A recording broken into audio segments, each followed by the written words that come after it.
I thought the TV, like New York, was the history of their collected experiences. That's what the history of TV was they built this thing. How did they build this? How did it all come together? How did they work together? What did they work on? What were their goals? What were they thinking about in those days?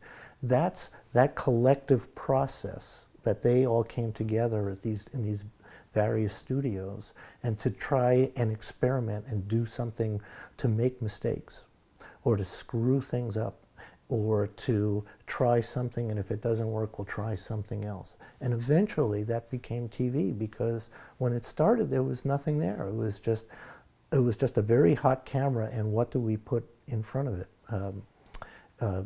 You know, the early days of TV, you could go down.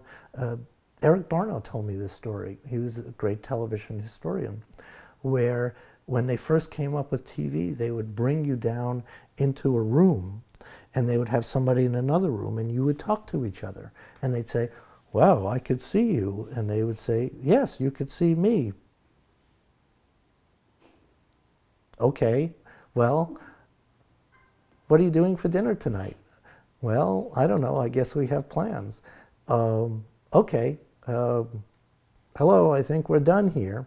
And that would be it. And that was television, right? They had the technology, but they didn't know what to do with it. So they had to figure out the technology first, and then they had to figure out, what do we do with it? How do we make this? This isn't film, this isn't Broadway, this is television. So how do we figure out what to do? How do we create television?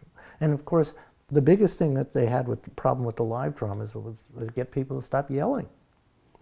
Because all these trained actors would, you know, they would do these live shows, and they'd be yelling because that's what they were trained to do, and they'd have to say, "No, you don't have to do that. Don't look at the camera and don't yell." And, you know, that's just the kind of thing that they were, you know, they were figuring out. Or how do you set a scene, you know, when if you have a sea scene, right, and there's boats, and Captain Bill Eddy over at NBC figured out they create miniatures.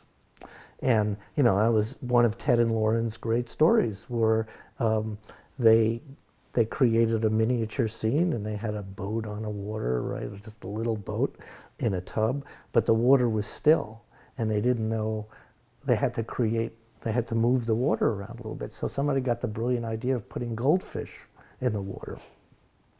So the goldfish moved around the water, and they go and they zoom in, and suddenly, right on live TV, a goldfish jumps out at the water. And suddenly they've got basically Moby Dick. And all this stuff that they just had to figure out, get it wrong for a few years, and create this medium. And I love this, you know, I love it. That's how they did it. It wasn't radio, and it wasn't theater. It wasn't anything like anything anybody had seen before. It was uniquely television. How do we make television? And that's what they had to figure out.